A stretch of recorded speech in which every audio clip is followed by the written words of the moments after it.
Hello, David. You are the UK's premium Warhammer fan. Yeah, is that fair to say? I mean, Tam usually says nerd, but fan. I'm being nicer, I'm a bit nicer about this. Tam's, a little bit. He goes for the hard sell on that. So you went to play this latest game, Warhammer Chaosbane. Yeah. Which is ostensibly sort of like Diablo. Diablo, but Warhammer Fantasy. Yeah. So talk us through the sort of setup. How was it? What was your impressions of it? It's very tight to the fantasy lore, but at the same time, it's doing a really good job at just appealing for people who want another action game to play, another Diablo-like to, smash enemies and chase loot. It doesn't really need a background in Warhammer to enjoy, but if you're a Warhammer fan, especially Warhammer Fantasy fan, I think you're really going to dig it. Fair enough. Yeah, I mean, I played a bit of Diablo 3 when that came out on Switch, and obviously that's a really easy way to get into That's the benchmark that people hold these kind of games to, rightly so. So what sort of similarities does it have to that sort of core Diablo experience? Well, there's the classes themselves. It's got 4 classes: Soldier, which is like the tank character, the High Elf Mage, the Dwarf Slayer, which is the DPS that we'll see later in the video, and the Wood Elf Waywatcher, which we haven't seen yet. But if you know Warhammer, if you know these games, you can deduce by what I just said, and it's going to use a bow and arrow, obviously. Yeah. If you know Warhammer, then you know a bit more about it. But I don't want to say stock fantasy characters, but yeah, I mean that's like what action RPGs like this need, right? They need a tank, a DPS, a mage, and a ranger. That's usually what it does. But there's a lot of flavor added to them as well. Like you can see me moving this shield around. One thing I really like what Chaosbane is doing is that the right analog stick has a function for every class. So for the mage, he can move all of his spells around. Oh, that's nice. Was that the fireball that you were moving that about manually? So you can see me moving the shield to combine with the buff that the soldier's using to get best of both worlds. When I shoot a fireball, you can move the fireball. So basically you can just circle enemies. You have loads of different abilities that you can, like I said, move independently of your character. The soldier's right thumbstick ability is his shield bash. You see him using that every now and again. The Dwarf Slayer's ability, it's basically like a reverse scorpion where you throw a chain axe at someone. Instead of come over here, you just go to them and just get right into the melee. It's so satisfying when it happens. Nice. Let's talk about sort of how accessible it might be then for, say, someone like myself who doesn't really know Warhammer. What kind of experience would a person like that get out of this game? You're going to enjoy, if you're someone who enjoys going into games like this and smashing loads of enemies, hoarding loot, making your character look cool, using daft abilities, over-the-top spells, all that sort of stuff, it's going to appeal to anyone who likes that kind of experience. Those hack and flash. Hack and flash. It does look pretty flash, so I'm not going to tell you you're wrong. But from what I saw, there was tons of abilities. You have these godlike abilities as well that you can start leveling up when you get favor with your chosen god, which is what the soldier's doing there. Dealing out some serious damage there. Yeah, that's like the Comet of Sigmar or something. That's the line that I feel these Warhammer games need to tread. They need to appeal lore-wise and flavor-wise to the Warhammer fan, but they need to be accessible. So what you saw is like madman in armor running in with comets flying about. That's on the base level, that's enjoyable. Yeah, I'm sold on just the mad carnage that's happening here. Yeah, but if you're a Warhammer fan, you're like, oh yeah, Sigmar, I know who that is. Yeah. I know who the Warriors of the Empire are. I know who this High Elf is. I was really distracted then by just the Nurglings follow me. Again, this is my godlike ability. You just summon like a dragon head that pops, and you can move that around with the right thumbstick. That was one of the most interesting wrinkles of the game for me, because everything that I was doing, it felt engaging. Yeah. And I could fire one fireball and get the most out of it by just keeping it inside an enemy, or I can just spam loads if I need to get out of trouble. It means that each attack that utilizes that wrinkle has, I like purpose to it. I like how they've got ricochet effects there. That was quite fun.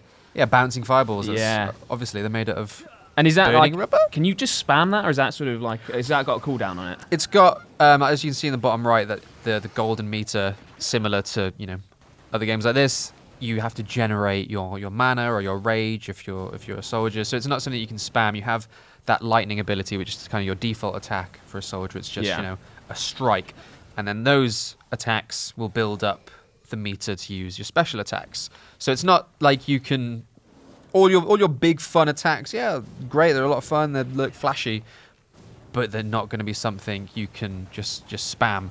But you can build your character any way you want. If you want to just have passive abilities and just like make yourself super buffed, buff the team that you're with, make your basic attack really strong, you can get by on passives.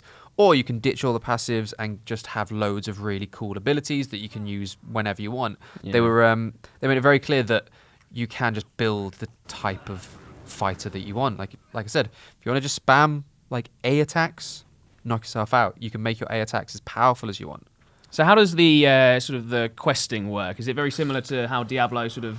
So you've got like the central hub areas, and then you sort of venture out into sort of dungeons and all that sort of stuff. How does that work? It does have a hub area. From what I saw, it was the city of Nuln. Again, doesn't mean anything to you. Yeah, I'll take your word for it. If you're not a Warhammer fan, just know it's a cool fantasy city. Warhammer fans will be like, oh yeah, I know where that is. Are we talking more Rivendell, or are we talking more like Gondor? There we go. Neither. It's just gross and dank and dark, and there's rats living underground. Lake Town, then. Lake Town. There's all these demons in your sewers. It's like I'm crossing fantasy mythology here. It's a bit like Birmingham. Birmingham, what a dig! Wow. But from what I saw, the levels are procedurally generated. There's a main story in the background, but you can revisit dungeons. This was a kind of a pocket dungeon that I had that was pre-built, but when I played as the Dwarf Slayer, it was all procedurally generated, so they didn't know what the level was going to look like, what enemies I was going to find, what boss I was going to get at the end of it, what loot I was going to get. Yeah.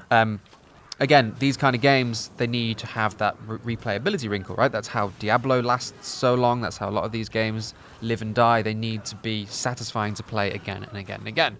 And having that procedural generation, I think, is a solid backbone for that, because definitely you can take to these dungeons again and again and again, fight some Nurgle, fight some Slaanesh, fight some Khorne. Fight some what? These there's 4 Chaos Gods, and they make the enemies in the game. So Nurgle, Nurgle are stinky boys, all plague-ridden and zombified. Khorne are mad barbarians and berserkers, and they worship a blood god. Slaanesh worship a god of a god of pleasure, so they're a bit, more seductive and slender and snake-like. And Tzeentch, who worships the god of knowledge, so they mad spellcasters and mutating into birds. But you don't. That's the great thing. You don't need to care about that to play that game. But if you saw all the characters that I described, it's accessible, right? At the minute on the screen, you're seeing what look like zombies and small little demons. If that's all you need to know, that's all you need to know. Yeah, I mean, they are mostly numbers, so at the end of the day, that's what you care about. This is a numbers game, right? I, for one, when I play these games, I want to see the numbers, because I find it really satisfying to be like, 4,000 damage, 6,000 damage, 800 damage, sick. You can, however, alter the HUD and the gameplay experience to whatever you want. So if you want no numbers, you just want to see the enemies, the health bars, you can do that. Yeah. So who is it? Are you a little dwarf lad here? This is the Dwarf Slayer. Yeah. My favourite thing, you'll see me pick it up in Dwarf Slayers in the lore, they're trying to die, so they want to fight bigger and bigger and bigger and bigger and bigger things, which makes him a perfect DPS character. But because they want to die, they don't wear armor.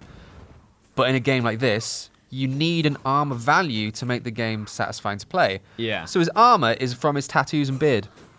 What? So you can get stronger beards, which gives you better armor. Okay, that's it. Well, this definitely seems like a game for you, Dave. Like, oh yeah, with beards and tattoos and Warhammer. It's my perfect niche. There's like a sort of a Venn diagram of the three, and then all the things that I am have culminated into one video game. This is perfect.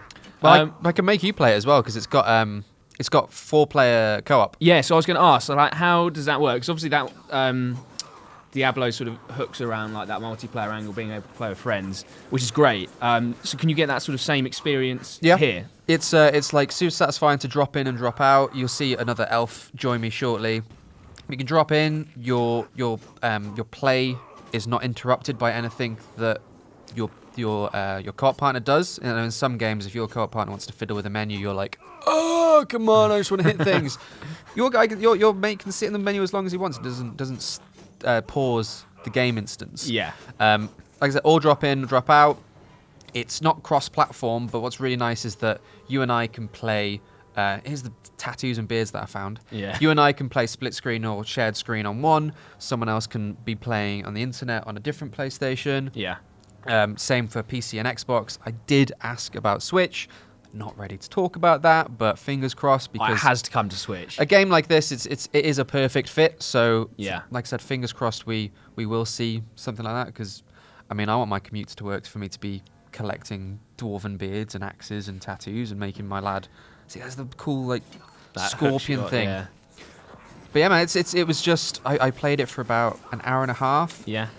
and you know when we make these comparisons to Diablo, it's I always feel like it's meant as a compliment because that is, you know, like I said, that's a benchmark. That's something for games like this to aim towards, and it gave me all the satisfaction that those games did.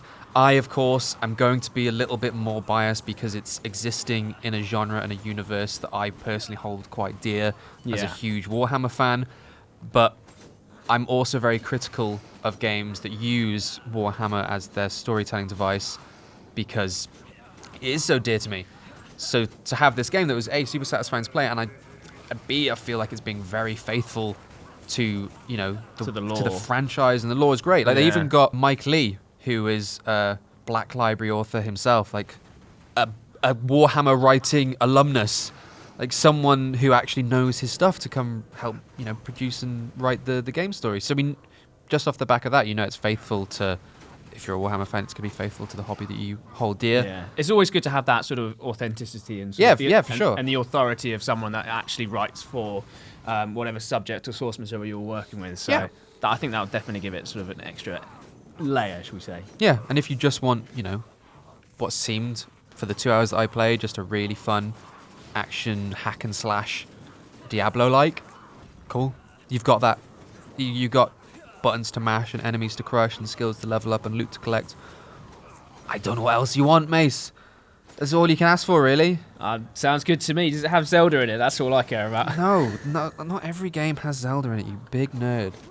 It's because Diablo 3 got Ganondorf armor. Can't put that in Warhammer, it's not lore friendly. Maybe one day. That's all I'm saying. No, you keep your hobby, I'll keep mine. So I think you briefly mentioned it earlier in the video, but like just to clarify, what platforms is this game coming out on? So far, it's been announced for PC, Xbox One, and PlayStation 4.